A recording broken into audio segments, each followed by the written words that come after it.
जय श्रीमन नारायण। जो टिप्पणी मैं देने जा रही हूँ वह रामानुज दास श्रीमन गट्टू वेणुगोपालन स्वामी द्वारा दी गई है। अध्याय 3 कर्म योग, श्लोक 16। एवं प्रवर्तितं चक्रं नानुवर्तयतीह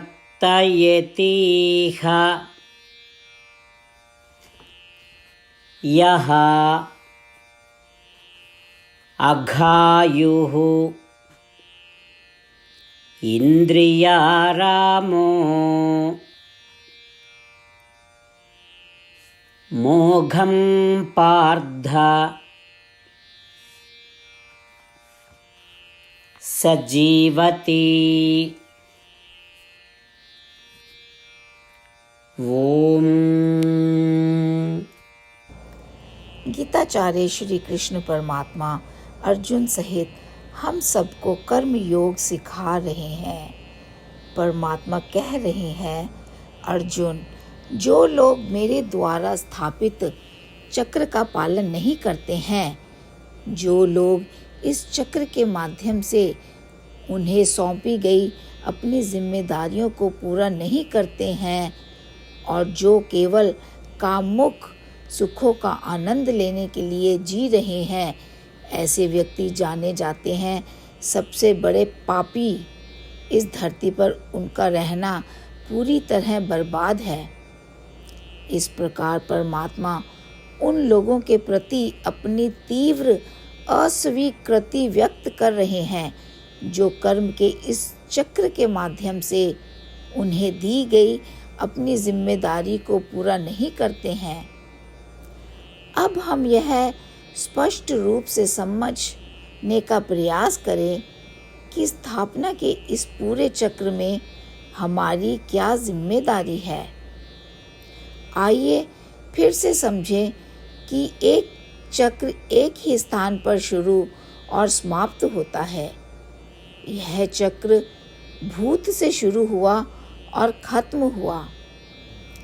भूत का अर्थ है शरीर से जुड़ी हुई आत्मा, अर्थात परमात्मा के इस चक्र की शुरुआत प्राणियों से हुई।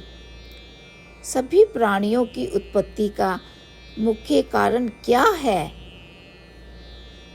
खाना अथवा भोजन। और भोजन वर्षा से उत्पन्न होता है, वर्षा यज्ञ से उत्पन्न होती है और यज्ञ क्रिया से उत्पन्न होता है, क्रिया शरीर से उत्पन्न होती है। कौन सा शरीर? जो शरीर आत्मा से जुड़ा हुआ है, जो भूत या जीवित प्राणी है।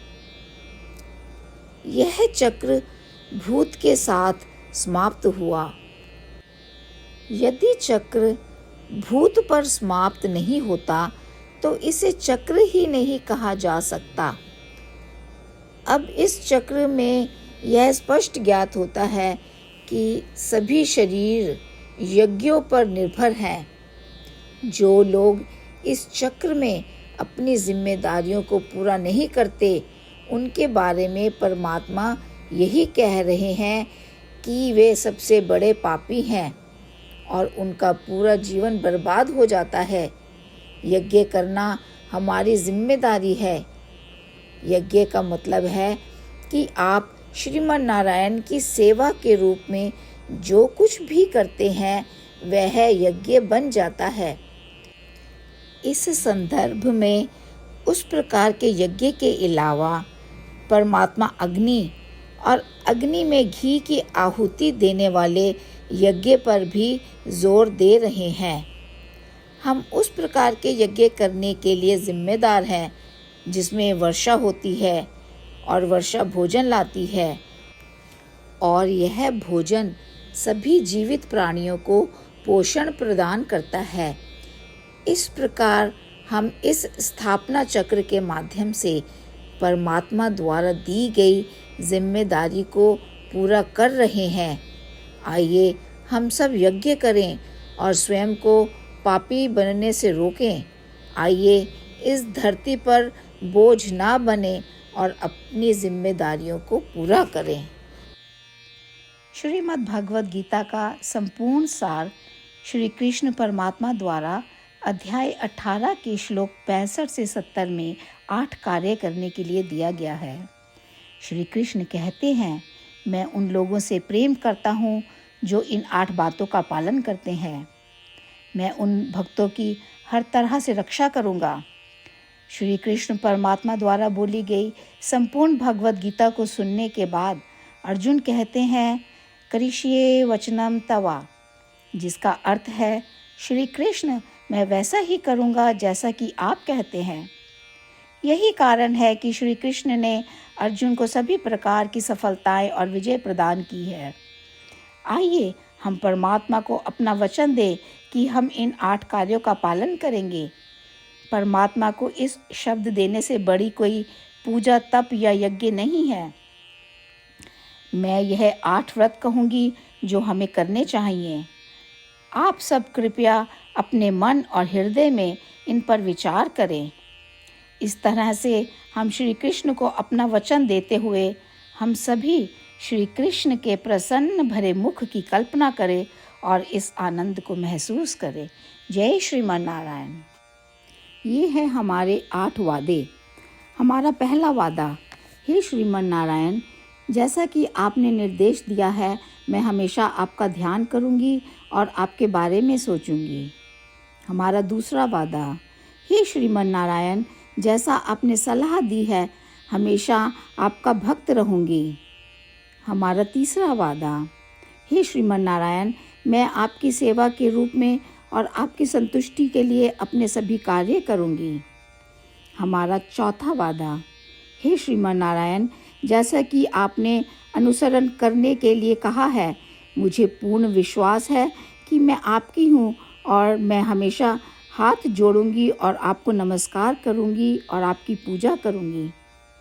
हमारा पांचवा वादा, हे श्रीमान नारायण, मुझे आपके शब्द याद आते हैं, माम एकम शरणम व्रजा 1866, कि आपने आत्मसमर्पण करने के लिए कहा था। हे श्रीमान नारायण, मैं केवल आपकी शरण में जाती हूँ। हमारा छठा वादा, हे श्रीमान नारायण, मुझे आपके शब्द माँ शुचः 1866 याद है कि आप हमें शोक ना करने का आश्वासन दे रहे हैं। मैं अब और शोक नहीं करूँगी। हमारा 7वां वादा, हे श्रीमान नारायण, आपने हमारे लिए श्रीमद् भागवत गीता प्रदान करके हम सभी पर कृपा की है और आशीर्वाद दिया है। मैं प्रतिदिन कम से कम 1 श्लोक पढ़ने या सुनने का वादा करती हूँ। हमारा 8वां वादा, हे श्रीमान नारायण, आपने गीता को पूरी मानवता तक पहुँचाया। मैं गीता में आपके दिव्य शब्दों को उन भक्तों तक पहुँचाने की कोशिश करूँगी जो गीता से अपरिचित हैं। हमने अभी अभी परमात्मा से अपने 8 वादे किए हैं। श्रीमान नारायण को हर दिन यह वचन देना कि हम वही करेंगे जो वे स्वयं कहते हैं, अपने आप में एक महान पूजा है। आइए हम अपने अडिग विश्वास के साथ उन्हें अपना वादा दें। हे श्रीमान नारायण, जैसा आप कहते हैं मैं वैसा ही करूँगी। जैसा आप चाहते हैं मैं वैसा व्यवहार करूँगी और केवल आपके लिए काम करूँगी। श्रीमान नारायण करिष्ये वचनम तवा, जिसका अर्थ है, श्रीमान नारायण, मैं आपके निर्देशों के अनुसार कार्य करूँगी। सर्वम श्री कृष्णा अर्पणमस्तु। जय श्रीमान नारायण। एवं प्रवर्तितं चक्रं नानुवर्तयेतीह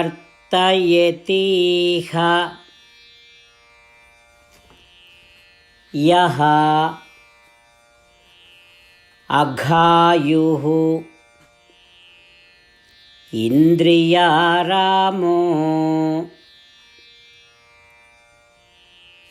मोघं पार्थ सजीवति। ॐ एवं प्रवर्तितं चक्रं नानुवर्तयतीह यः अघायुरिन्द्रियारामो मोघं पार्थ स जीवति ॐ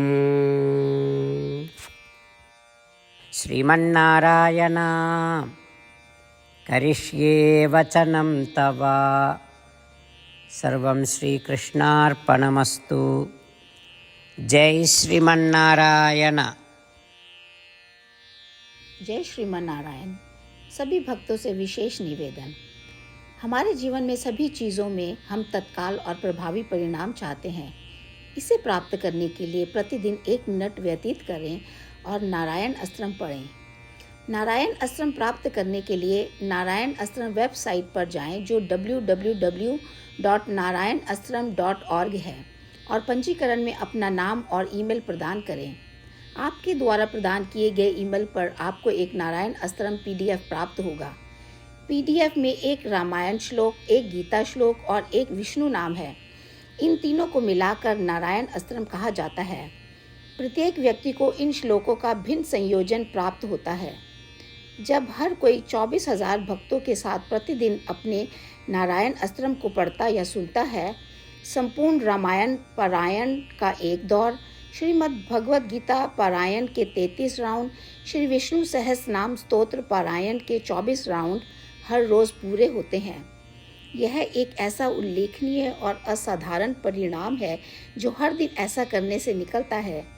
इसलिए आप और आपके परिवार के सदस्य तुरंत जाकर अपना नारायण अस्त्रम प्राप्त करें। जय श्रीमन नारायण।